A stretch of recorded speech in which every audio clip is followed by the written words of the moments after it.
On behalf of the DCVA, Delaware River and Bay Authority, and the Delaware National Guard, welcome to today's ceremony. The war memorial that stands before us contains the names of 15,000 Delaware and New Jersey members who gave their lives during World War II and the Korean War. At this time, we ask that you observe a moment of silence for those names inscribed on the memorial and for all who have given the last full measure. Can you please rise?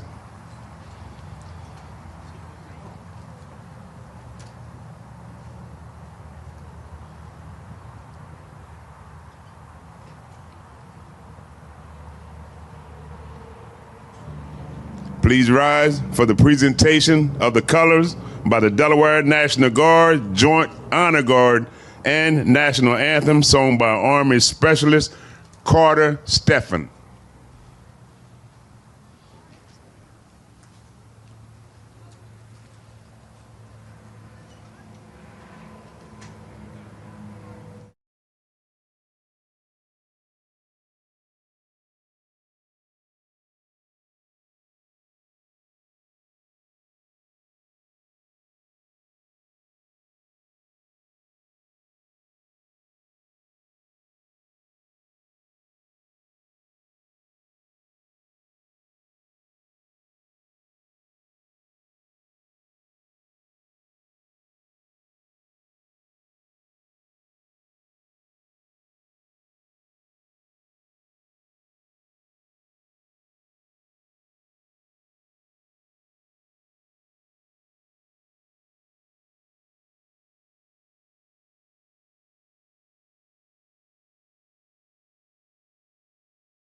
Colors.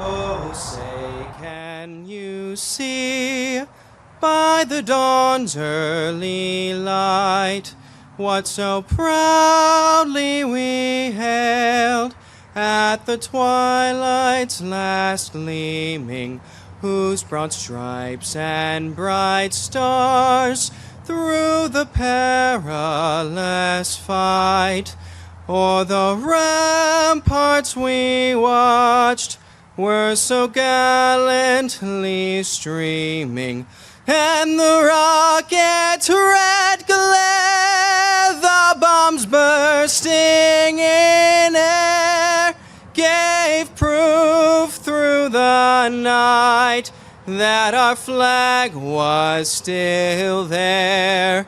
Oh, say, does that star-spangled banner yet wave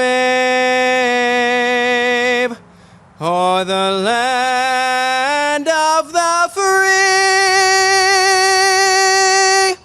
and the home of the brave?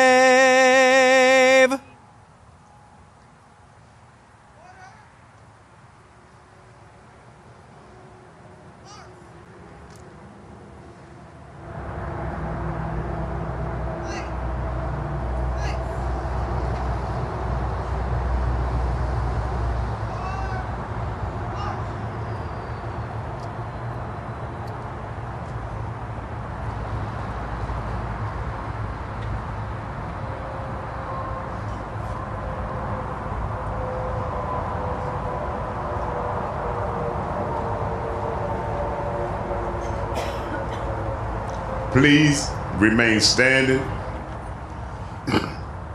I now ask for the chaplain, Andrew Weiner, to come forward to deliver our invocation.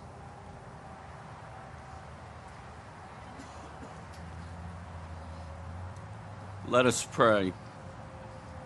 Almighty God, you give us life and breath. We gather here to honor those who have served our nation and gave their last full measure. They never made it home to family and friends. Be with their families especially. Give them comfort and strength. Generation after generation, the fallen have preserved our liberty. Remind us again that liberty is not free, but it is of great cost. We honor our fallen service today. Almighty, meet us here. You are the author of life and freedom. Amen.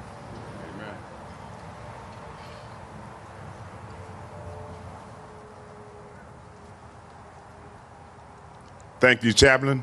Please be seated.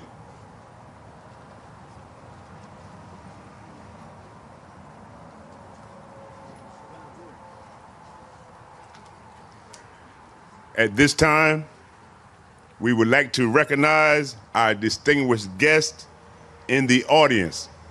Please stand when recognized. The 46th President of the United States, the Honorable Joseph R. Biden.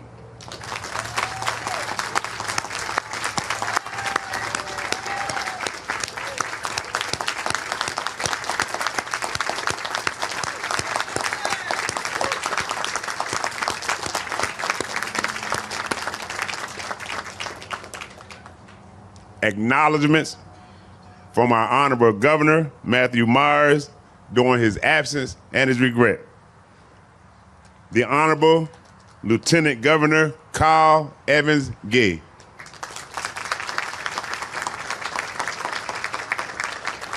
The Honorable U.S. Senator Lisa Blunt Rochester. The Honorable U.S. Representative Sarah McBride.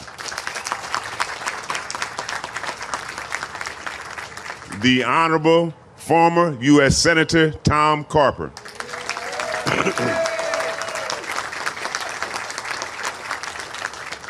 The Honorable Secretary of State Patabanda Sanchez.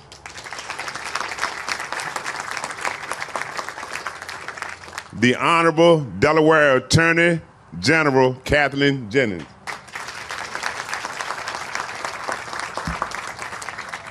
The Honorable Insurance Commissioner Trinidad Navarro.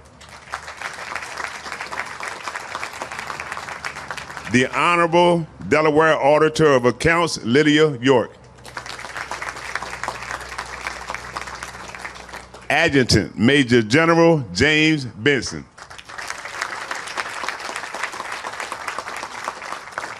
President pro tempore of the Delaware State Senate, Senator Dave Scola. State Representative and Chair of the House of Veterans Affairs Committee, nominee Chupoka. Representatives and Senators of the Delaware General Assembly.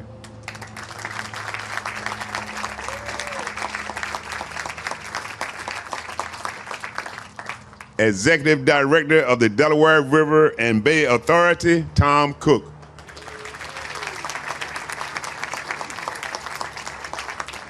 Executive Director of the Wilmington VA Medical Center, Vamiz Potlori.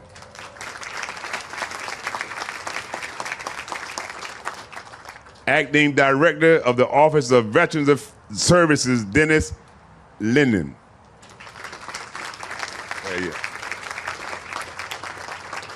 Delaware Commissioner of Veterans Affairs. I have to my left my Vice Chair, Doug Hudson. Also, Commissioner McGuire, Commissioner Rambo, Commissioner Espino, Commissioner Schroeder, and Commissioner Harwood. I don't see it. Okay. The Delaware River and Bay Authority Commissioners.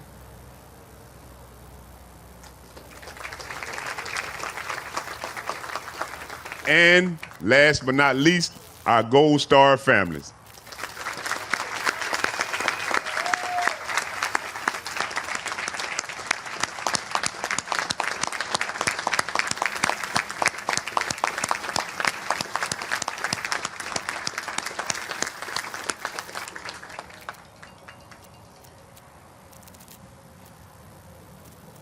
We extend our thanks to all other officials, service members, veteran service organizations, family members, and all veterans in attendance who were not formally recognized.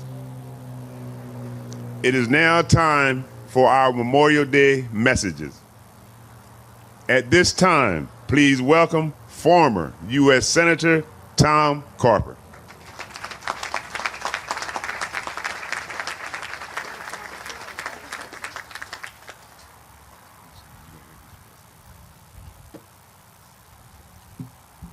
Good morning.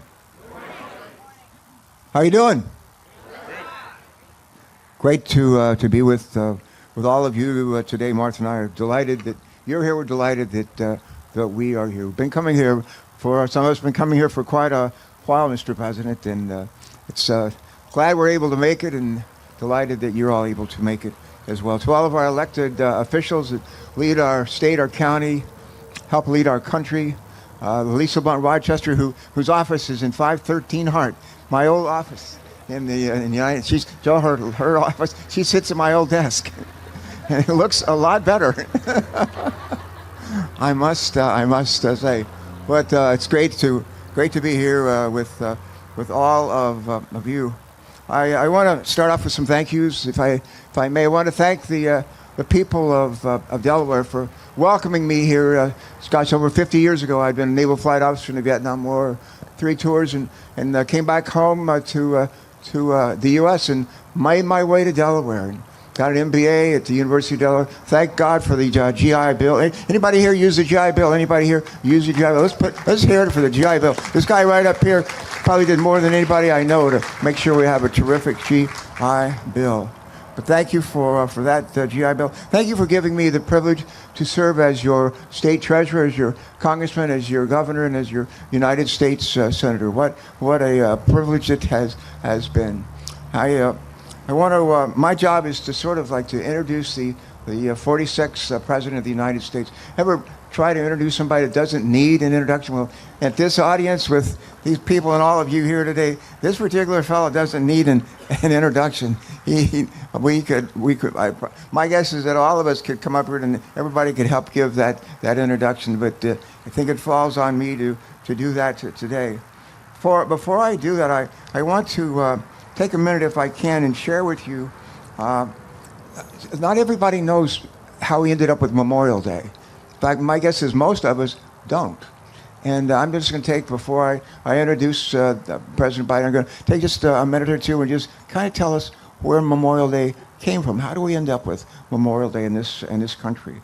A fellow named Frederick Douglass, one of the early giants in the history of our country, believed that Decoration Day, some of you may remember Decoration Day, which was the original name for Memorial Day, was our nation's most significant holiday. On May 30th, 1871, the 4th annual observance of Decoration Day, he honored the unknown Union soldiers at Arlington National Cemetery who died in the Civil War. Douglass spoke that day of his concern that with the passage of time, the lives of 400,000 Union soldiers who died in that war, and even the meaning of the war itself, might be forgotten. He asked that day a question. He said, what should we remember them for? He asked that question not once but twice. What should we remember them for? And then he answered his own question. He replied, not once but twice. They died for their country. They died for their country. In truth, they fought to end the tyranny of slavery and to build a nation that embodied hope, freedom, and self-government throughout the world. Douglass devoted the remainder of his time to ensuring that these men did not die in vain. Gradually, Decoration Day assumed a lasting place in the calendar of national celebrations in America. In 1890, all of the United States had officially adopted it, and in the aftermath of World War I, it came to encompass the dead of all American wars. In 1967, Congress changed the name of this holiday to Memorial Day, 1967. They moved its day from May 30th to the last Monday in the month of May. And Memorial Day came to be celebrated by many as it came to be celebrated as the start of summer, and came to be celebrated as a holiday to spend at the beach, rather than to reflect on history or decorate the graves or honor the dead. If Douglas were alive today, he would probably be shocked, maybe appalled, by the distinction and rancor that characterizes so much of the public discourse that takes place in our nation's capital and across America. Most likely, he would stop and remind us to lower our voices and listen instead to the voices of those who laid down their lives so that we might have a better life. The sacrifice of those who have served us in uniform literally did save our nation. They literally did save our union. And by our presence here today and in countless other gatherings across America, we make clear that we still understand and embrace that truth. And now for a few words about our 46th President of the United States, Delaware's Joe Biden. And again, many people in the audience they could stand up here and do this by heart. And we know him for so long, and so I'm not going to dwell at length about his bio. But I do want to tell you three really quick stories that I think say a lot more about him than any recitation of his bio. First of all, a bipartisan infrastructure bill. Joe Biden had been president for like a week. Then he called me on the phone in Washington and said, Tommy, I want you to come over to my office. I want you to come over to my office this week in the Oval Office, and I want you to bring a couple of Democrats, a couple of Republicans from your Committee on Environment and Public Works, and I want us to figure out how we're going to not just talk about an infrastructure bill, an infrastructure program for our country, but actually build one. And 6 days later, I was in his office, and I had with me Shelley Capito, Republican from West Virginia, and several others, Ben Cardin from Maryland, and others. And we sat there with the president. And I'll never forget that day. My guess is you won't either, Mr. President. And what he said to us that day is, he said, we got to stop just talking about rebuilding our infrastructure, our roads, our highways, our bridges, our airports, our railroads, ports. We got to actually do it. And he said, I want you to, looking at us as served on the Environment and Public Works, I want you to report out a committee, a bill by Memorial Day.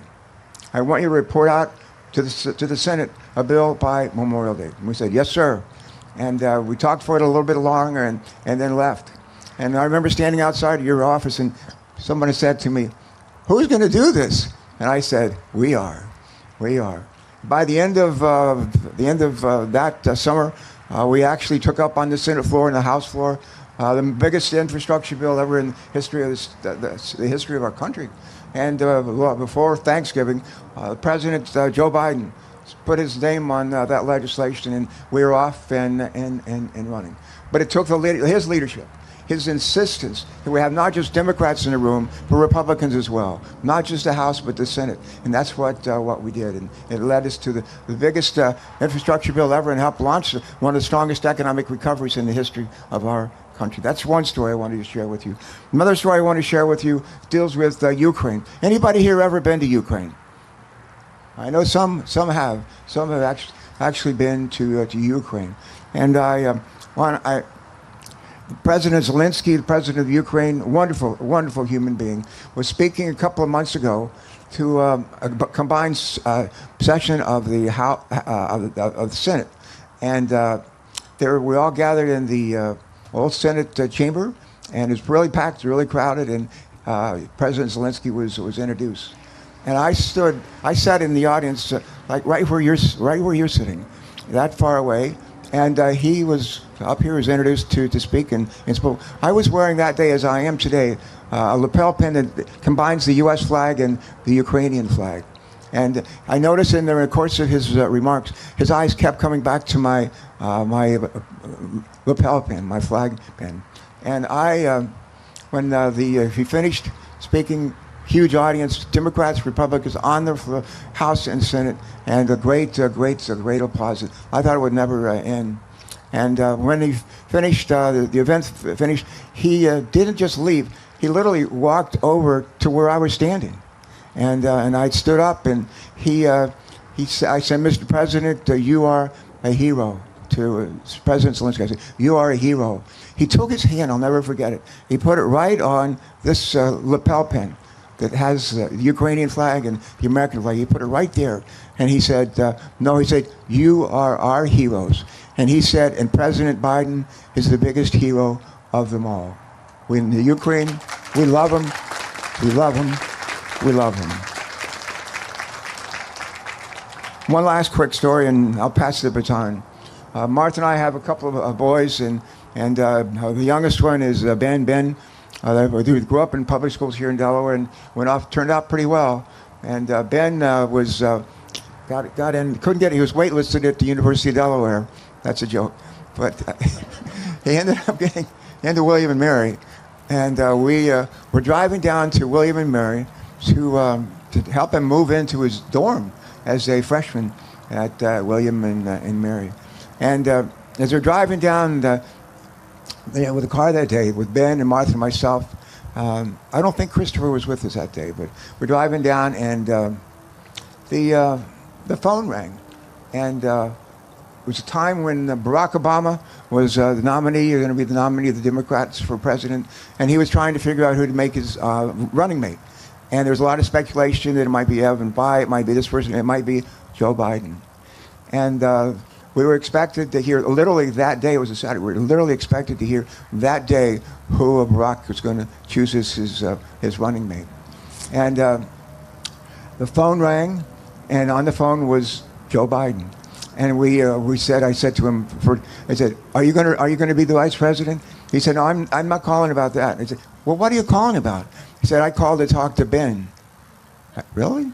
Ben, who was just graduating from high school and just starting college and moving into his dorm for the first time. He said, I'm calling to talk to Ben. I said, Ben Carper? And he said, yes, put him on the phone. So I put him on the phone, and as it turned out, Joe Biden wasn't calling to say that he had made the list, he was going to be the vice presidential candidate, or he wasn't, or was going to fight, but we'll find out the next day. He was calling to talk to Ben Carper, as Ben was ready to set off in his next adventure to be a freshman and later on to go off to do amazing things with his life. I thought to myself, how many sitting senators who are going to someday be vice president and president would call and ask to talk to Ben Carper or any Ben or any other kid who's going to college, just to give them advice and wish them well. And I will never forget that.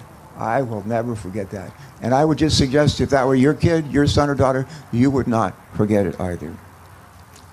Let me maybe do one more thing if I can. Someone gave me, Joe, I don't know if, maybe it was Hunter over here gave it to me, but gave me some words that said, whatever you say, don't forget to say this about Joe Biden. A visionary, a respected leader around the world, a compassionate man who was interested in everyday people. All right. I think, Martha, what did I forget? Nothing? All right, ladies and gentlemen, I think that's it for me. And with that, with me, where's Ronnie? Ronnie? Where's Ronnie? Ronnie, where are you, buddy? All right. Is this the time to introduce the 46th President of the United States, Delaware's Joe Biden? Let's hear it on your feet. Let me hear you. Put it on your... Woo!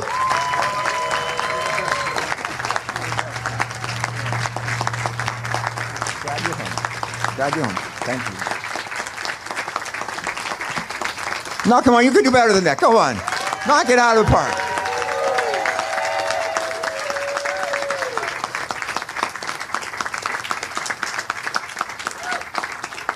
Thank you very much. The greatest honor of my life has been for 4 years being the Commander-in-Chief of the United States. The fact is that I don't think if I had come from any other state that would have happened. But in Delaware, everybody knows everybody. And it's important. It's important because, you know, we had that expression for the longest time. We do things the Delaware way. The Delaware way. Members of the House and Senate know, Democrat or Republican. They've learned to work together. for the benefit of Delaware. Now remember, Tommy, we've been coming here for decades. First time I was here, I was reminded of that quote from R.G. Ingersoll, who said, "When the will defies fear, when duty throws the gauntlet down to fate, when they shun compromise with death, that's heroism." I remember thinking that day, the first time. Thinking about my uncles in World War II, thinking about people I knew, thinking about all the people who had laid down their lives. And ladies and gentlemen, it's good to be with so many friends on this solemn occasion.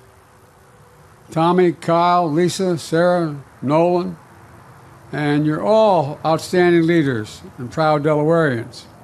And Chaplain, thank you for your invocation. And I want to acknowledge the keynote speaker today, a pathbreaker and a patriot, Chief Warrant Officer Ernestine Epps.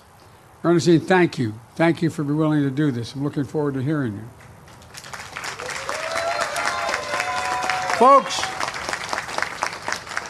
every year we come together to remember the brave women and men who gave their all for this nation, or as Lincoln called it, the last full measure of devotion.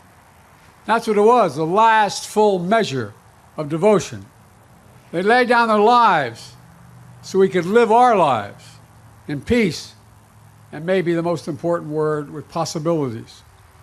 And I know I speak for everyone here, and when I say we remember them every single day, not just this day, but every day, the people assembled under this tent. Remember them every day. We come together to remember the families that are left behind, the hearts that still carry the weight of their absence, the ache that never fully goes away. We come together to remember the debt we owe to the American military. The military is the solid spine, the spine of our nation.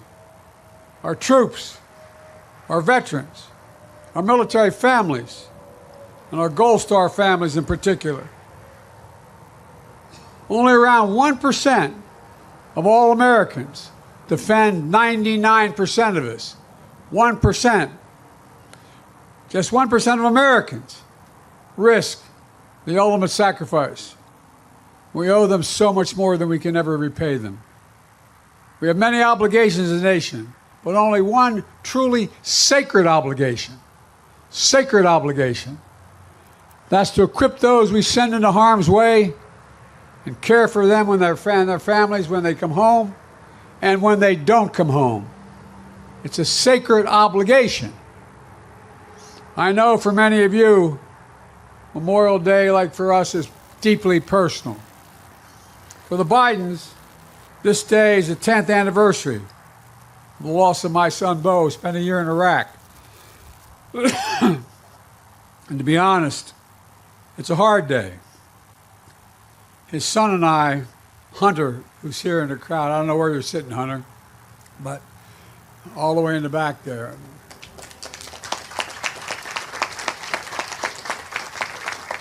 His daddy came to this event with me about the same age when he started. He just graduated from high school, heading off to college. And you know, it's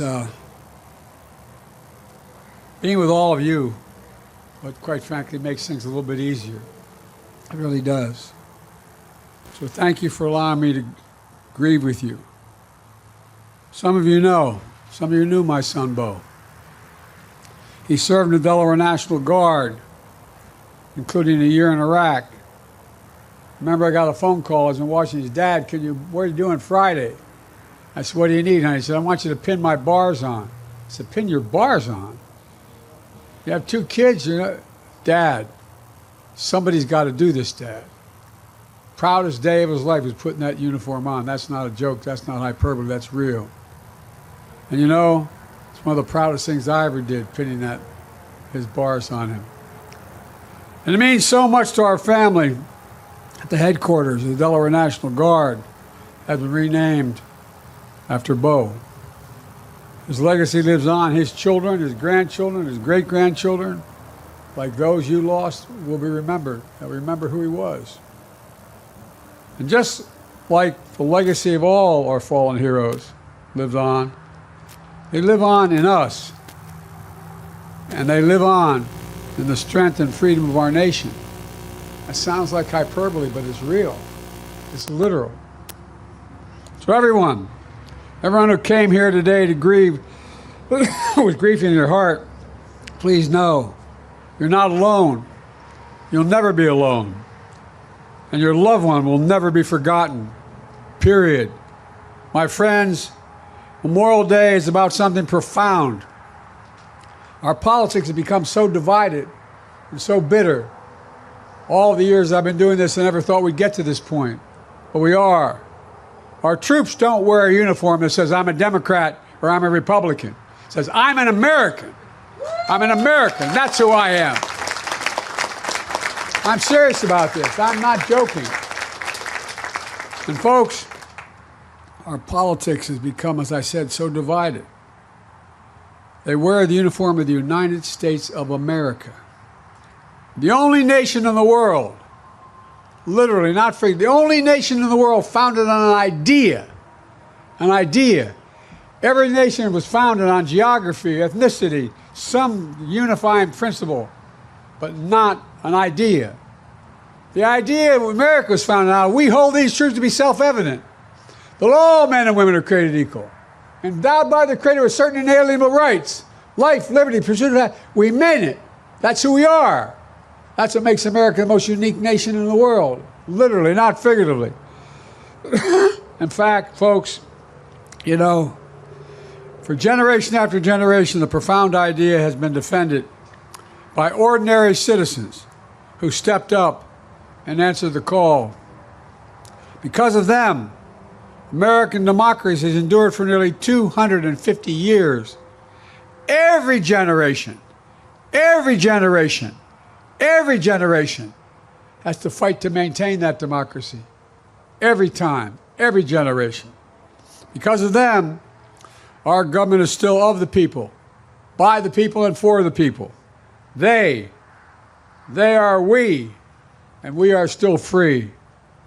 And now, we must make sure that sacrifice has never been in vain. Let me close with this. The women and men we honor today are no longer with us, but you can still hear their echoes. Literally, can't you, if you lost anybody? You can hear their echoes, the echoes of their voices. They're asking, what will we do? We who are alive, we who remain. They're not asking us to risk our lives. They're asking us to stay true to what America stands for. They're not asking us to do their jobs. They're asking us to do our job, to protect our nation in our time, now, to defend democracy, be part of something bigger than ourselves. So today, let's renew our pledge to honor our heroes. I mean this sincerely. Renew our pledge to honor our heroes. Think of what they did. Think what they'd be doing if they were standing here today with us. Not only with our words, with our deeds. To care for their families. To support our veterans. With more, not less. I get really angry when I hear about veterans are seeking too much. They're not enough. That's why I wrote the legislation relating to Gold Star families and the rest. It's an obligation we have. It's a matter of honor. Honor. Ladies and gentlemen, to make sure our democracy always lives up to their bravery. To their bravery. And I want to thank you very much, and I want to recognize the guy who's brand new to all this. He's only a little over 100 years old. But I tell you what, man, every time I come, I love seeing him because he always pats me on the face and gives me a kiss. Sir, thank you for all you've done. Your generation and every generation since then. And folks,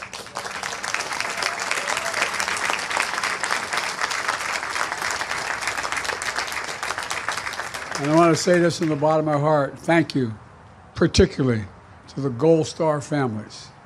Thank you, thank you, thank you. The country owes you. Thank you.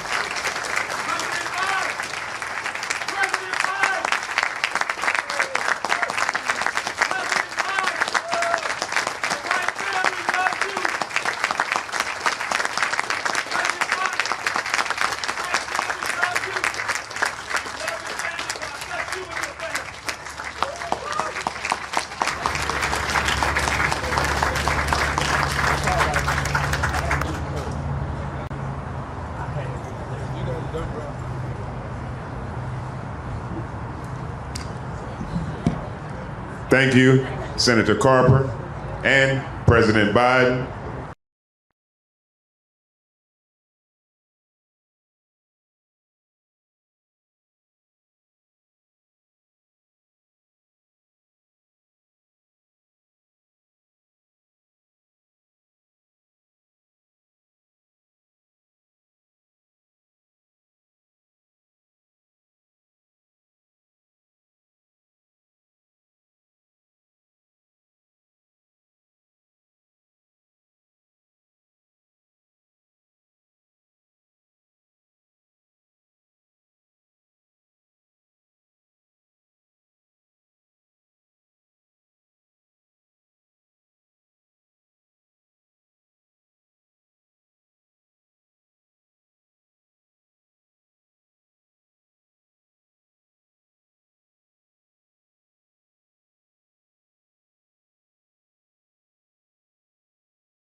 Day.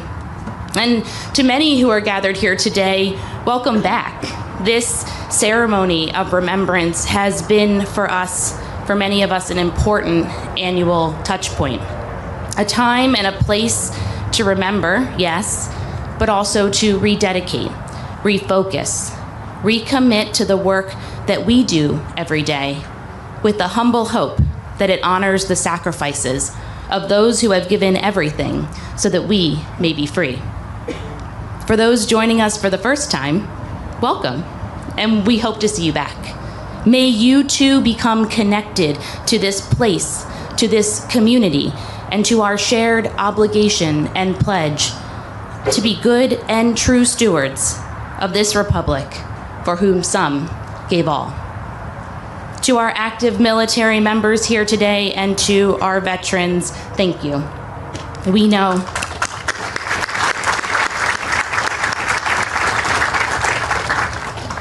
that as we honor our fallen today, the sacrifices of service are manyfold, and that the loss of those who you served with, who you protected, and who protected you creates invisible chasms that can be difficult to describe or explain to anyone who has not walked in your shoes. Your dedication to remembering our fallen is a constant reminder that we all must never forget. And to our Gold Star mothers and families, it's hard to find the words. So instead, I'd like to share with you a brief story that better explains how I feel today. Last weekend, I was standing with Judy at our Delaware Veterans Memorial Cemetery in Bear. A young group of scouts came up to us and introduced themselves. One noticed Judy's name tag and asked if she worked for the government. No, she explained, I'm here because I lost my son, who served our country with honor. And then without hesitation, these young men, boys really, surrounded Judy and they hugged her. Well, we're all those scouts today, and we are surrounding you with the love that you deserve. We stand with you today and every day.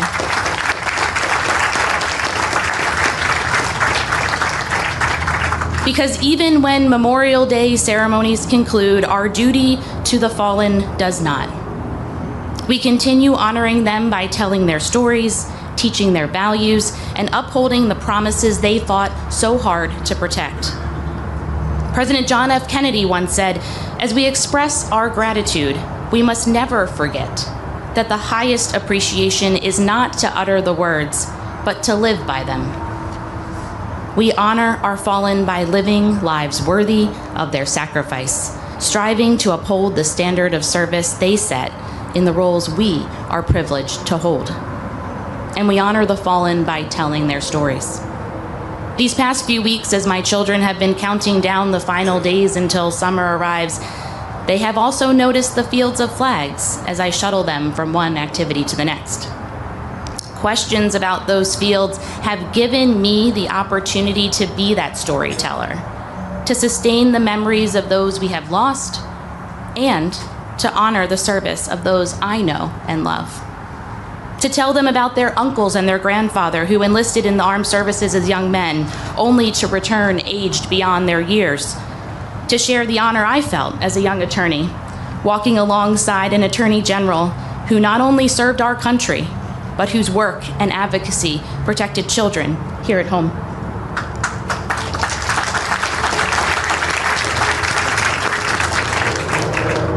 To bring them to places like this memorial, to read the names on the walls behind us so that they can begin to understand the gravity of all that has been sacrificed. This solemn day is a powerful reminder that freedom has a hefty cost. Let us all commit to telling the stories, to showing our gratitude, and to living lives worthy of the sacrifices that have been made. Thank you.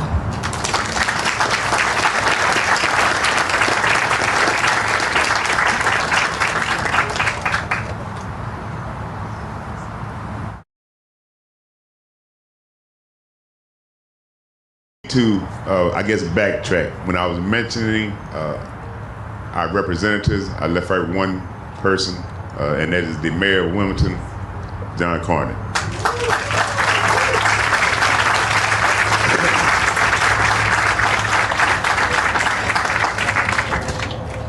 All gave some, and some gave all. At this time,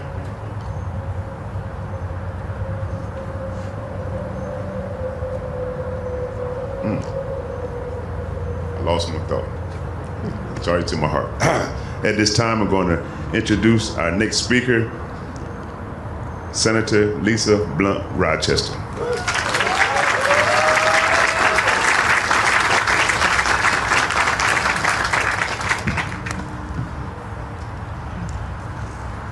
Thank you, Commissioner Lewis. Someone just said, "Let me be blunt." I heard you. Protocol having been established, I want to start off by thanking the Delaware Commission of Veterans Affairs, the Delaware River and Bay Authority, and the Delaware Office of Veteran Services for again hosting an incredible event. Today is even more special. The speeches that we have heard, the presence of all of you, it is truly an honor to be here. And I also want to extend my deep gratitude to President Joe Biden for your years of service, and especially for being here on a day that I know is so important to you and your family, and to have your grandson Hunt here as well, Bo's son.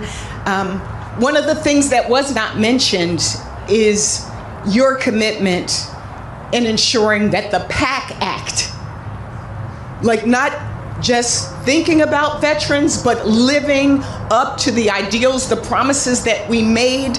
I feel it was and Senator Carper, correct me if I'm wrong, but it was one of the largest investments ever made for our veterans. And so please, the PAC Act, this president did that. President Joe Biden, along with the House and the Senate. And I'm also pleased to join my predecessor and my good friend, Senator Tom Carper. I'm glad you started off with Frederick Douglass and Decoration Day, because I think a lot of times we do things routinely, but we don't really know why we did them. And so to remind us that it was at a time when our country was tearing apart, that for our veterans we came together.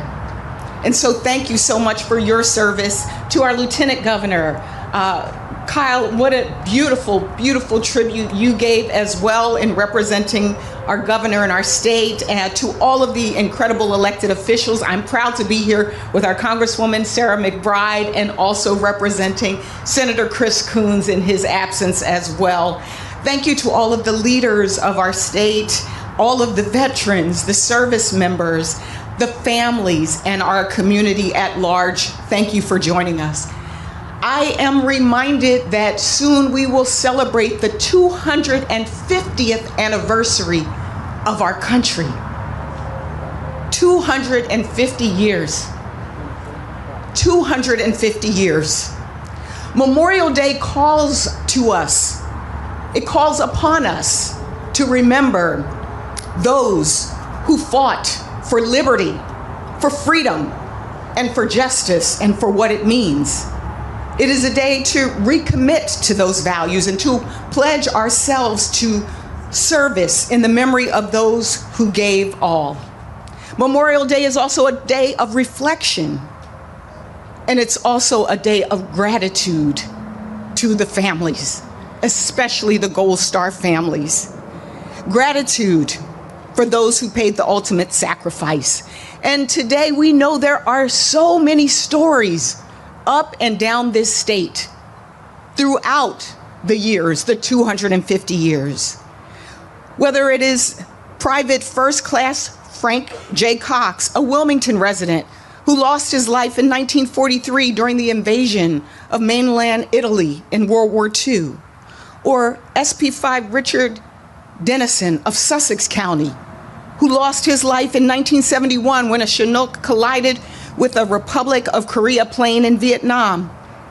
Like Matthew Flacco, a Newark resident and a Navy soldier specializing in weather for the Department of Defense, who lost his life on September 11th during the attack on the Pentagon. And like Elizabeth Lockney, a Newcastle resident and graduate of the Naval Tech Explosive Ordnance Disposal School. Remember Elizabeth. Many of you remember was in 2007 when a car bombing, 20 days before she was meant to come home, she perished in a tour in Iraq. We hold Frank and Richard and Matthew and all of those who gave their lives in service in our hearts today, and the countless stories up and down this state. We hold our Gold Star families, our Gold Star mothers in our hearts. The mothers, the fathers, the husbands, wives, daughters, sons, friends who gave their lives for the sake of liberty and freedom. We give you our thanks, we give you our love. I also give the Biden family our love on the loss of one of the most beautiful and brilliant service members and public servants in this state. I remember as I was, after I lost my husband, Bo called me in the hospital. The president called me in the hospital. And I know President Biden says this to families like he said to me, that there will come a time when the mention of the person's name will bring a smile to your face before it brings a tear to your eye. We thank you. We thank Bo. We thank your family. I began by talking about the fraying and the tearing of a country. Well, the very fabric of America is stitched together by the men and women who made the ultimate sacrifice to protect our homeland. Every state, yes, the very fabric. Every state, county, and community across our great nation is made safer by their sacrifice and by the freedoms they fought for. And those freedoms extend not just to America, but around the world. So on this Memorial Day, as we put our hand on our heart, or as we salute these decorations, let us remember, let us reflect, and let us recommit to living the legacy that they leave behind. Thank you.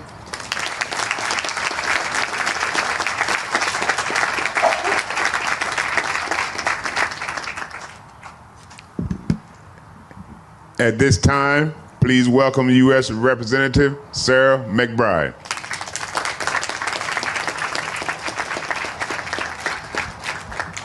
Good morning, everyone. Commissioner Lewis, and to all of the commissioners and every office, every Delawarean who made today possible, thank you very much for bringing us together. Can we give them another round of applause for always organizing such a powerful ceremony?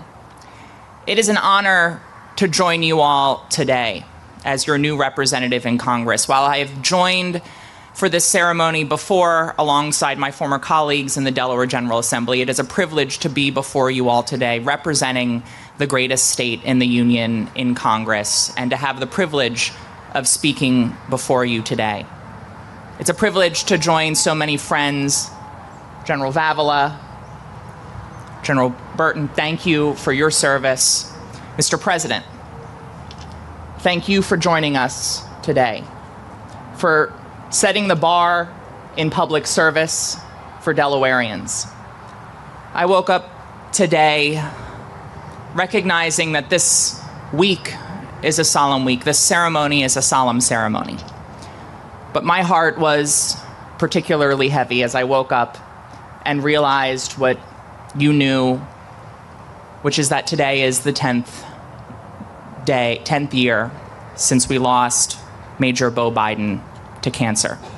A cancer that many of us believe he developed because of the toxic burn pits in Iraq that he was exposed to during his service and his bravery overseas. My heart was heavy as someone who learned from Beau, who worked from Beau, who was mentored by Beau, whose service today is possible because of Beau. And I hope that the love that you feel today from all of us, the fact that we feel just a fraction of the sorrow that I know you and Hunt feel today, that the entire Biden family feels today, I hope that carries you forward today and every day. Because we, Mr. President, we know what you have told many of us when talking about our relationships with Beau and sharing with us that you believe that Beau is proud of us. We know that Beau is proud of you. And we are grateful to you for raising a son of such dignity and grace, goodness, and sacrifice. Someone like Beau. And Mr. President, you have the unenviable moniker of a parent who has had to bury a child. It's a responsibility that you share with the Gold Star families who we honor today. And to all of the Gold Star families, you carry with you the courage of those left behind. Please know that your loved one's service, your loved one's bravery lives on in you. They live on in you. They live on in the legacies that they leave behind in our communities, in our values, and in every act of freedom that those of us here under this tent and millions beyond exercise every single day because of their service and because of their sacrifice. In so many ways, Delaware understands that service and sacrifice more deeply than perhaps any other state. Because we have a larger percentage of veterans in Delaware than many other states. Because of the valor of the service members, the veterans, our National Guard that is on full display here in Delaware and across the country. Because of the solemn responsibilities that our service members at the Dover Air Force Base perform all too often with the dignified transfer.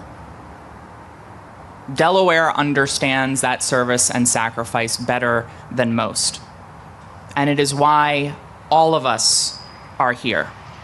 Because that service here in Delaware, it runs deep.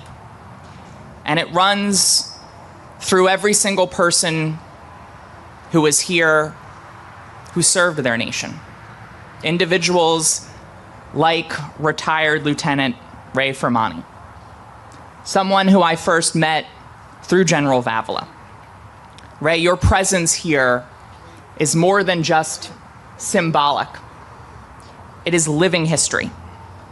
And it reminds us of a truth that we cannot forget as we gather here at Memorial Day, to honor those who gave their last full measure of devotion to this nation. You remind us that our freedom is not free. Your service was in defense of democracy. It was in defense of the values that make this nation great. And as we lose more and more of the greatest generation, as those with a living memory of the lessons learned as you took on tyranny and defended democracy for the 20th century, you remind us that history is not cumulative. Like freedom, it's not something that we inherit passively. It's something we must actively learn and protect and pass forward. It's our job in this moment to learn from you, Ray, to learn from those remaining members of the greatest generation, the lessons that they fought for and in many cases died for. It's the lessons of veterans, the tolls of war, and the urgency for peace and democracy that we inherit and we must live and embody every day. And that's what Memorial Day demands of every elected official here. For decades, Senator Tom Carper made Delaware's veterans a cornerstone of his public service. He did it not only because of his experience as a service member and as a veteran, but because he understands what President Biden talked to, that we as a nation and as elected officials have one truly sacred promise. He didn't just talk about that support, he delivered it. And now, as he has passed the baton to leaders who are sitting here and before me, all of us understand that we must uphold his legacy with the same determination and purpose. As your new member of Congress, know that constituent services are at the heart of my office. That's not a slogan, it's a promise. And if you are a veteran or a family member of one and you need help with benefits or care or navigating the system, know that our office is here for you. And I mean it. Do not hesitate to reach out. We will answer your call because we understand that we must be there for those who have answered the call to serve this nation. President Lincoln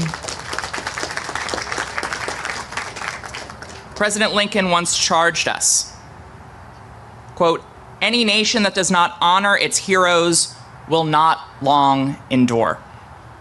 So let us remember that charge. Let us remember the sacrifice of those who are no longer with us and the service of those who we are privileged to see before us today.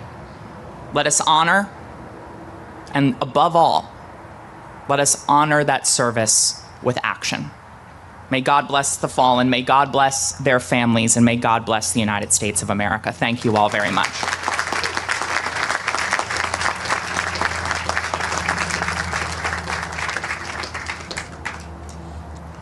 Thank you, Senator Blunt Rochester, and thank you, U.S. Representative Sarah McBride, for those honest words. Thank you.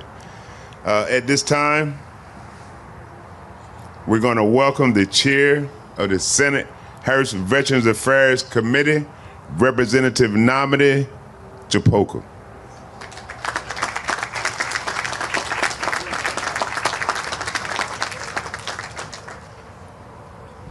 Good morning, everyone. I would be remiss if I didn't do what everyone else did, which is to thank our president for his service And like many of you, when I pulled up this morning, I said, wow, this parking lot's full. And the first thing I thought, I said, the president's coming. That's the first thing I thought. And true to behold, he's here. And it's great to have him here. His spirit, his inspiration really reminds us what this was about, because it's about us taking the time and reflecting. And as elected officials, we have an obligation to uphold this duty to remember, to not forget. So I thank Mr. President for being here, and I thank my neighbor, former Senator Carper, for all his service and just being true stewards, not only at events like this, but every day in their service, being stewards for veterans and for Gold Star families and for those who serve their nation and serving those with distinction. I would be remiss again, and anytime I'm given the privilege to address this body, I always like to thank a gentleman who was here, former Representative, former General Earl Jakes.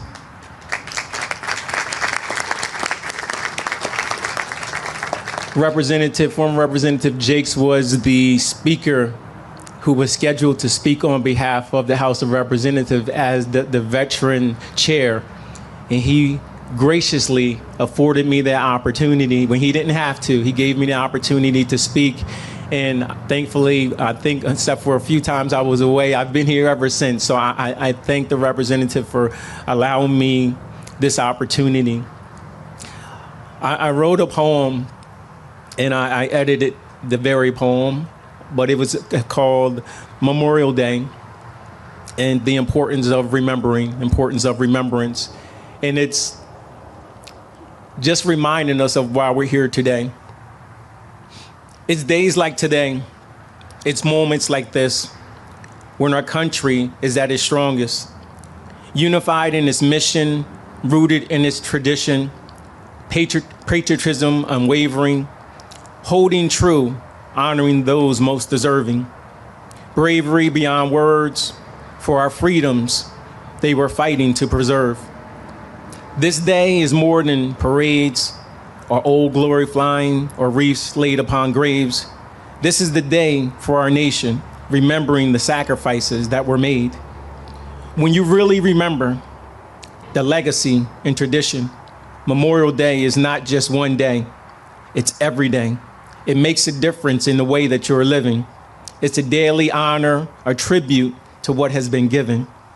Shine our light on those dark days, those unspeakable moments, those known, those written down in history for defending our land of the brave, to those excluded from history's page. We say today that we remember. We remember our privates, we remember our generals, we remember the amazing feats and heroics of war. We remember those that were performed on every continent, land, sea, air, or shore. We remember because this is the love of remembrance. As a nation, we remember. We remember our children, our mothers, fathers, grandmothers. We remember our soldiers because this is the love of remembrance. We remember the how and the why. This is the love that's in our every breath, in our every step, placing us on the path, connecting us, our present, to our past, creating strong bonds between generations, not just remembering, but refusing to forget. It's that strength of our nation, remembering our lost troops, remembering the uncomfortable truth. Our freedoms have never been free. Always paid for by those who believe, those who serve. We remember those who were overwhelmed with their struggles from PTSD. We remember the ones who served overseas, and many moons later they got sick from toxic burn pits that we never knew exist. See, freedom isn't free. A strong nation will always build upon its strengths. So today we remember. And we honor those soldiers, those men and women who carried on, who made our nation strong. We remember. We remember those unforgettable moments for our families, the moments of strength for our nation. Forever grateful, our nation forever changed, families forever changed, a nation forever changed. The battles and conflicts, those known and unknown, those who made it back beneath flag-draped coffins, we remember. Those who never returned home, we remember. Remember those Medal of Honor winners, the Purple Heart distinctions, to those never fully acknowledged for their missions, we remember. The known and the unknown stories of glory, truly the heart of our nation. To our Gold Star families, we thank you. We thank you for the weight that your family carries for our nation. We thank you, and with you, we remember. Remembering our nation's darkest hours, your dedication, your commitment, your valor, missions fulfilled through anguish, a family's unspeakable pain, a nation forever changed, a forever grateful nation, a world forever changed. We are forever grateful for your memory, your memory will never be forsaken. Through remembering, this is how we make a better world, a better nation. This is the importance of remembrance. Thank you.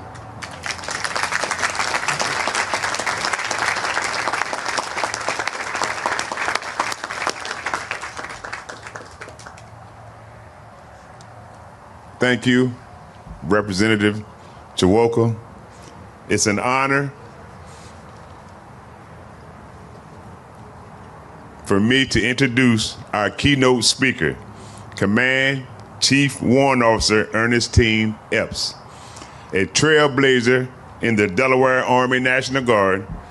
She made history, both the first female to achieve the rank of Chief Warrant Officer 5 and the first female African-American Command Chief Warrant Officer. Rising from foster care and early service in the United States Marine Corps, she joined the Delaware National Guard in 1999 and advanced through the warrant officer ranks after 2006.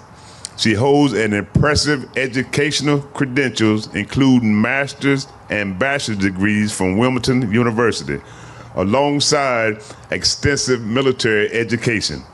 Her distinguished service is recognized through numerous decorations, including the Defense Meritorious Service Medal and multiple Army Meritorious Service Medals. I have the privilege of presenting Command Chief Warrant Officer Ernestine Epps.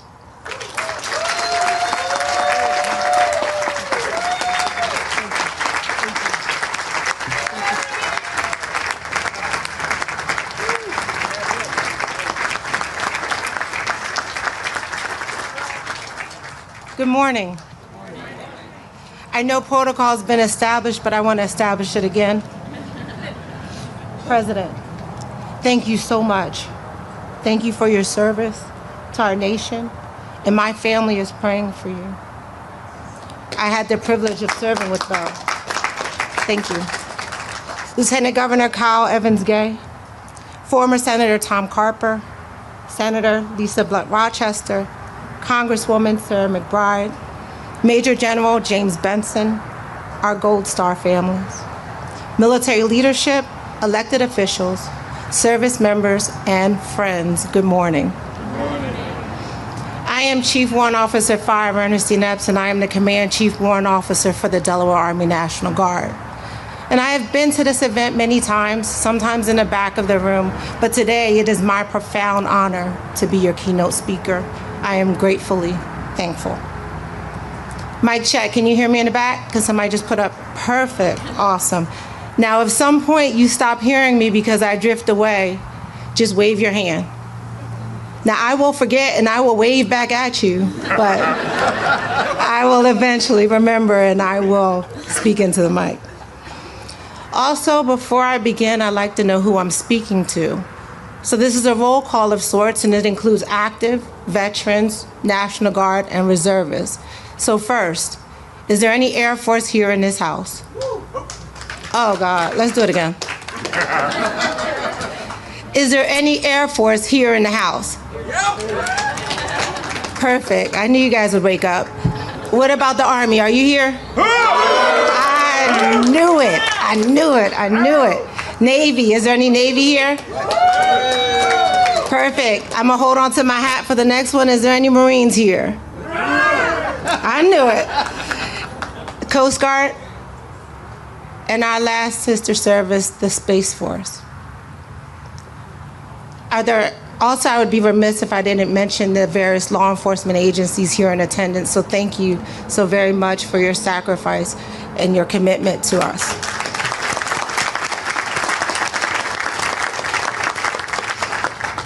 I won't go back into the definition of Decoration Day changing into Memorial Day, but what I will say is that Memorial Day means something different for me today than it did 30 years ago when I joined the service. Now, when I visit the Bear National Cemetery or even Arlington National Cemetery, I can locate the headstones of friends and family members I've had the pleasure and the honor of serving with, either in the Marine Corps or in the Delaware National Guard.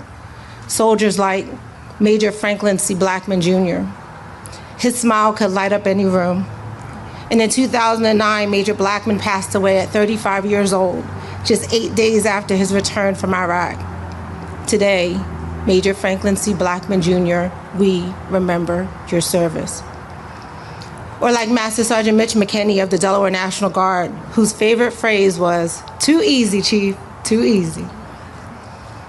Master Sergeant McKinney served his country proudly for 35 years before tragically taking his own life in 2015. Master Sergeant McKinney, today, we remember your service. Or like Sergeant Aaron Sassy Sheets of the Delaware National Guard. Sergeant Sheets was 25 years old and delivering turkeys to families in need. When she stopped to help a disabled vehicle on the side of I-95, she was struck and tragically died. She epitomized what a citizen soldier is, and today, Sergeant Aaron Sassy Sheets, we remember your service. Since 1980, more service members have lost their lives to accidents and suicides than to combat casualties, and today, like every day, we honor them all. If you have a chance to visit Arlington National Cemetery, you will go on a tour, and that tour will take you to the tomb of the unknown soldier. And while you will witness the impressive changing of the guard, make a half left facing movement and look out over the ridge. There you will see an overwhelming number of sections of beautifully aligned headstones. There are thousands of them. These headstones represent the brave Americans who raised their right hand, thus signing a blank check up to the cost of their life to defend our great nation and our flag. This is their legacy, and we must never forget. If you venture into one of the sections, you might find one of 4 different coins on a headstone. A penny signifies that someone has come to visit the grave. A nickel signifies that the coin leaver attended boot camp with the veteran. A dime signifies that the coin leaver served in some capacity with the veteran. And a quarter signifies that the coin leaver was present when that veteran passed. These coins are left as a token from those who have served with these veterans, that they, along with all of us, will never forget their service or their sacrifice. I must admit, though, when I joined the service all those years ago, and 30 years is a very long time, I didn't join because I was concerned about the legacy of service. I was a teenager who had emancipated from foster care, and I was working 3 jobs and going to school. By the time my Marine Corps recruiter came through my high school, I just needed to know that I could get some place to stay, food, and some money for working just 1 job. As tragic as that sounds, I also want to share that the reason I joined is not the reason I stayed. When I arrived at Parris Island, South Carolina in June, the summertime, I learned about the Battle of Iwo Jima, the Normandy D-Day landings, and later I learned about the Tuskegee Airmen, the Buffalo Soldiers, the Women's Army Corps, and the Vietnam-era war heroes. My initial feelings of desperation turned into hope and a profound respect for the legacy of service that I now contribute to daily. I was, and I continue to be empowered by the idea that under our flag, regardless of our background, we can unite for something greater. We must never forget the battles and the sacrifices made to protect the freedoms of our great nation and our Constitution. Now, I want to pause my speech for a second, and I want to recognize any Vietnam-era vets. If you're here, can you wave your hand or stand up for us?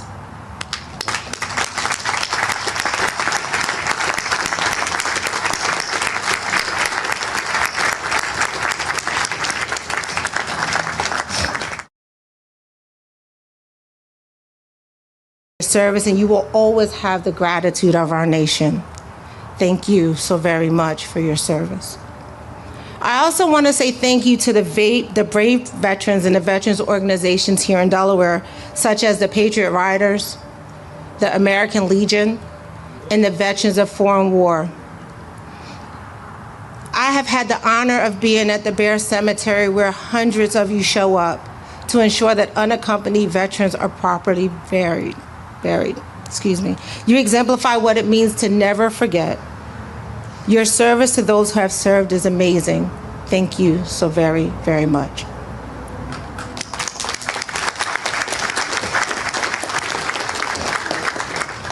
Now, in every good speech, there's a challenge.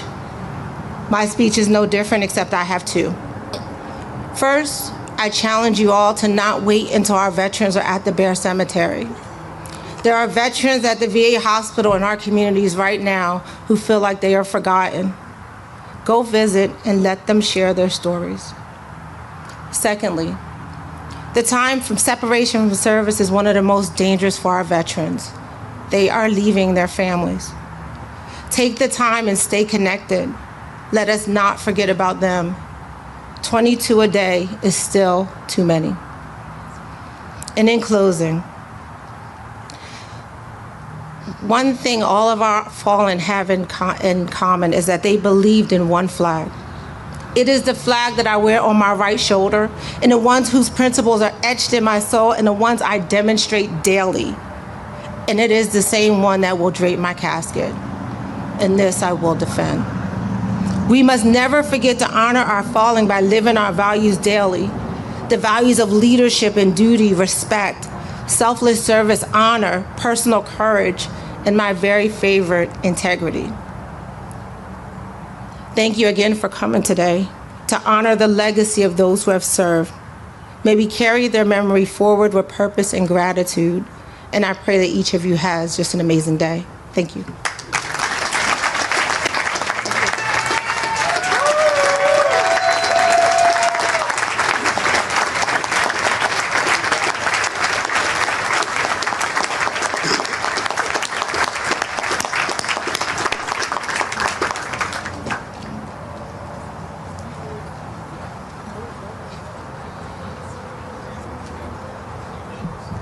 Thank you, Command Chief Warrant Officer Ernestine Epps, for those inspiring words. Thank you. Thank you. We thank you and your team as a grateful veteran community for honoring our fallen brothers and sisters.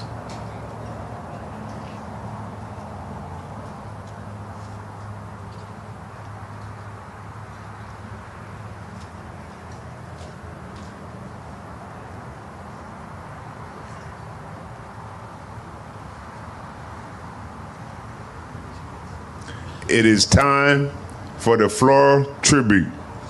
As I read your organization's names, please stand, if able, and salute to honor our veterans. As a reminder, these salutes are rendered from your place in the audience.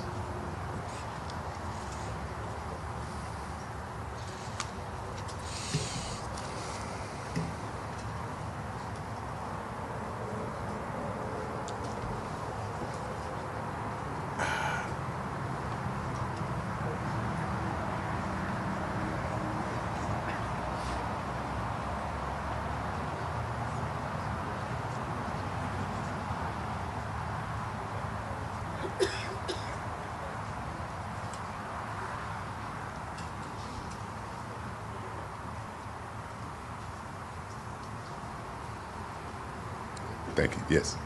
Thank you.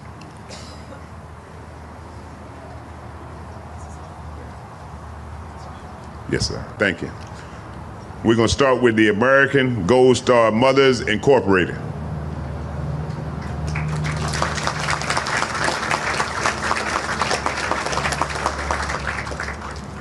Gold Star Families.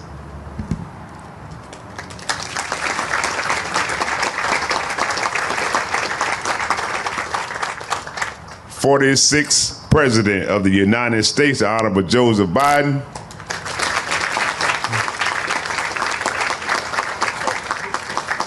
Thank you, sir. Thank you, sir. Thank you. Lieutenant Governor Kyle Evans Gay. Senator Lisa Blunt Rochester. Secretary of State Pat Abanda Sanchez. Attorney General Kathleen Jennings. Insurance Commissioner Trinidad Navarro. State Auditor Lydia York. Members of the General Assembly. Delaware Commission of Veterans Affairs.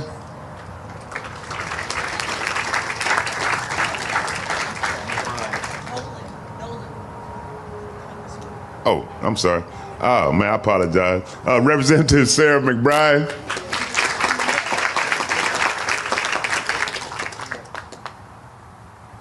And the Mayor of Wilmington, John Cornyn.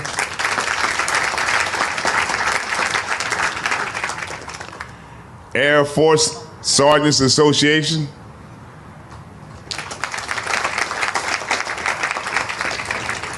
American ex-POWs.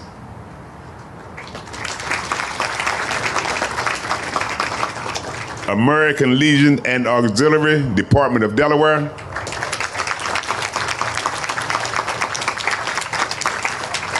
American Legion and Auxiliary, Department of New Jersey. Americans of Polish Descent Culture Society. AMVETS.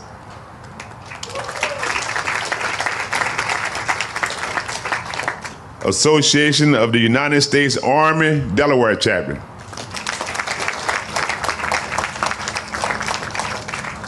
Blue Hen Veterans.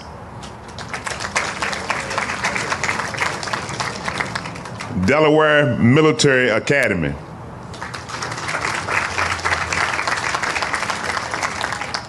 Delaware Medal of Honor Historical Association.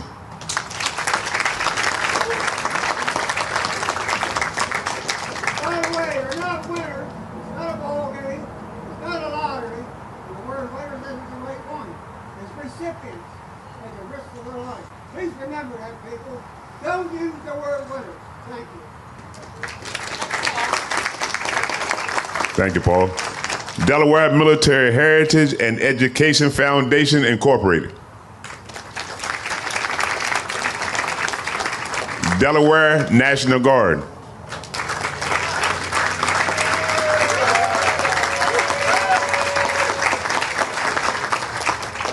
Delaware Patriot Guard.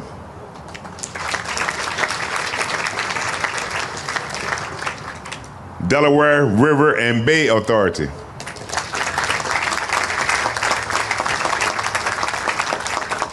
Delaware Society, Daughters of the American Revolution.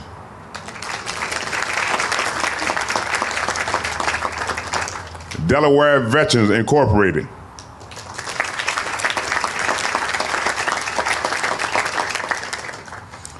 Desert Knights of America Motorcycle Club.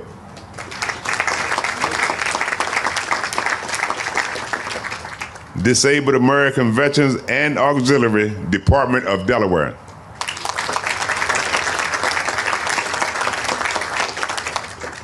Dover Air Force Base.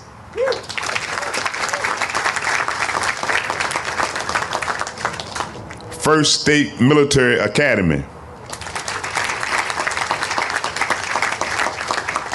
First State Military Woman Warriors.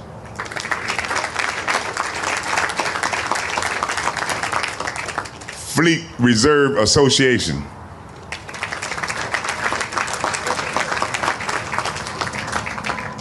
Freemasons Masonic Riders.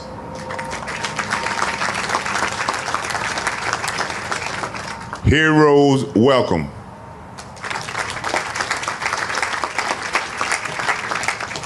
Hogs and Heroes of Delaware. Jewish War Veterans Department of Delaware. Kamikaze Survivors Association. Korean Defense Association.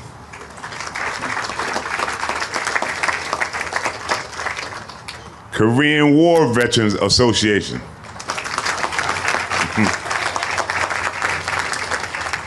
Marine Corps League and Auxiliary Department of Delaware. Marine Corps League and Auxiliary Department of New Jersey. Military Officers Association of America. Military Order of the Cootie and Auxiliary Grand of Delaware.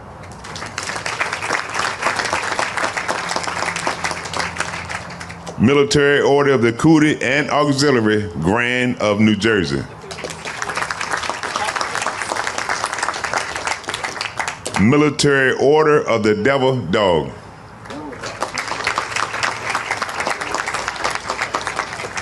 Military Order of the Purple Heart.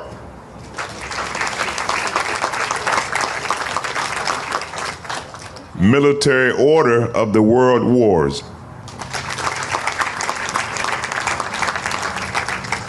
National Association of Black Veterans Delaware Chapter.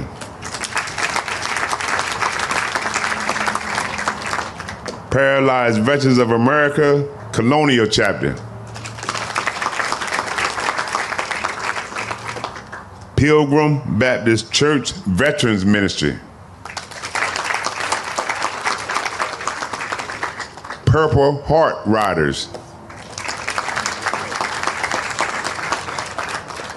Reserve Officers Association of Delaware. Scottish American Military Society First State Camp.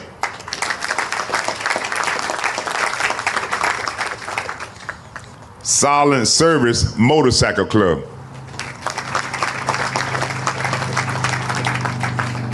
Sons of the Union Veterans of the Civil War. United States Air Force.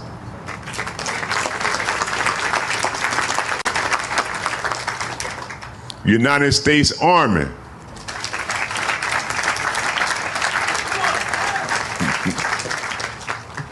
United States Coast Guard. United States Marine Corps. United States Navy.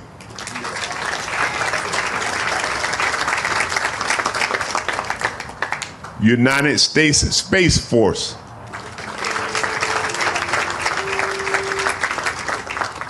United States Submarine Vest Incorporated.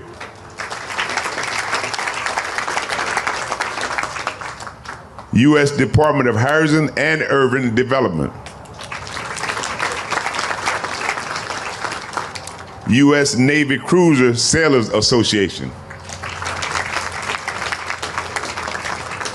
U.S. War Dogs Association Incorporated. U.S. Submarine Veterans Incorporated. Veterans of Foreign Wars and Auxiliary Department of Delaware.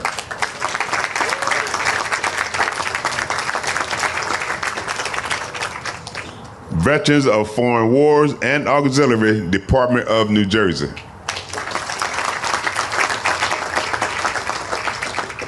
Vietnam Veterans Motorcycle Club. Vietnam Veterans of America, Delaware.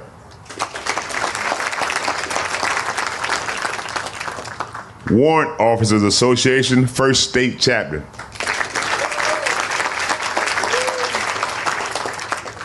Wilmington VA Medical Center.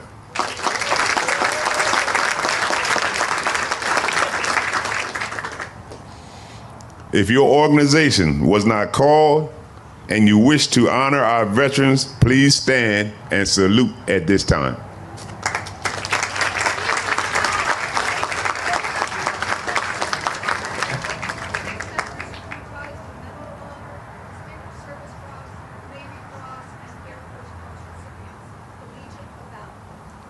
Legion of Valor.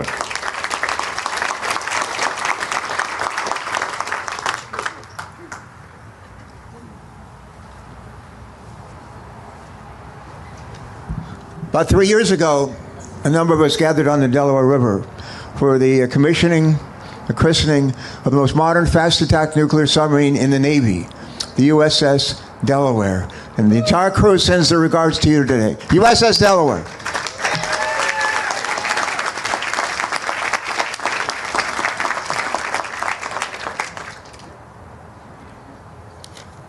Thank you, Senator Carper. Any other organizations that wasn't recognized that want to stand?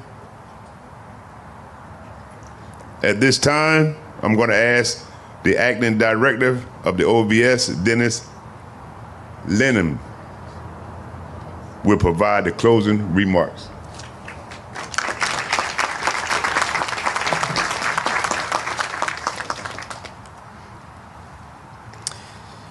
Good morning, everyone. I'm Dennis Linehan, Acting Director of the Delaware Office of Veteran Services. I sincerely thank you all for joining us at today's memorial ceremony. Standing before this memorial behind me, with the hallowed names etched in stone, we're reminded that this is more than just a place. It's a promise. A promise that we will never forget those who gave their lives in defense of our nation. Here on these sacred grounds, Delaware keeps watch. We remember, we uphold their legacy. Memorial Day is a responsibility we carry, a responsibility to live lives worthy of their sacrifice, to support those who still bear the wounds of war, to never take for granted what so many gave everything to protect. As we honor the fallen, let us also take a moment to honor those who continue their journey of service and sacrifice, our aging heroes. With us today are staff members from the Delaware Veterans Home, where our aging heroes receive the dedicated support that they need in a place that values and understands their service. We must ensure that veterans like those at the Delaware Veterans Home have their stories heard, their dignity preserved, and their care delivered with compassion, respect, and commitment. Let us also recognize the daily sacrifices and quiet strength of those who continue to serve by caring for our veterans, including their families, caregivers, and staff who uphold the values our heroes fought to protect. Our responsibility to those who have returned from service is clear. It's to support, care for, and uplift them. In doing so, we honor the memory of those who made the ultimate sacrifice. As we depart today, let us carry the memory of those who gave the ultimate sacrifice, not just in ceremony, but in action, in service, in gratitude, and in unity. Thank you again, and God bless.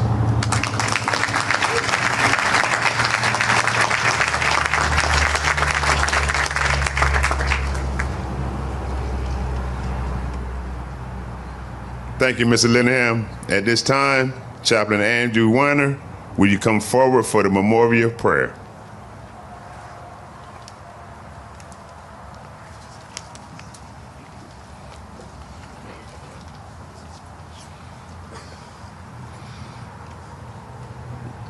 Lord, as we go forth with our daily life, let us not forget those who gave their lives. May we be a grateful nation and be thankful for their selfless actions and dedication.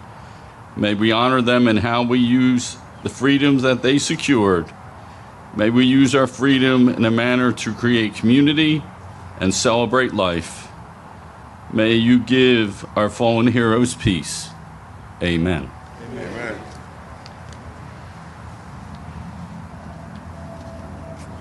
Please remain standing as Specialist Carter Stefan leads us singing God Bless America.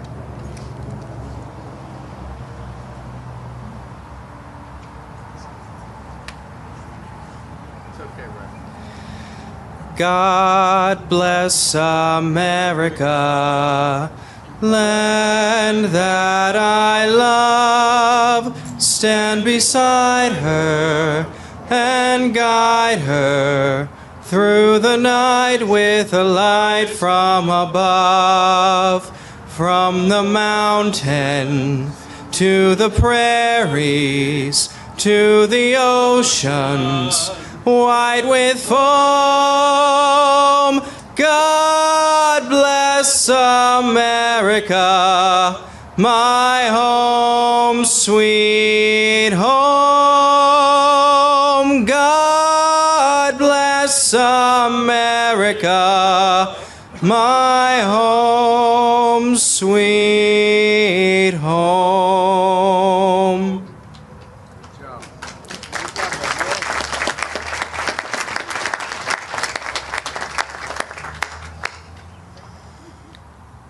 Specialist Carter Stefan, thank you for sharing your gift of song. Thank you. Thank you. Ladies and gentlemen, please remain standing for the honor volley and plan of the taps.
This concludes our ceremony.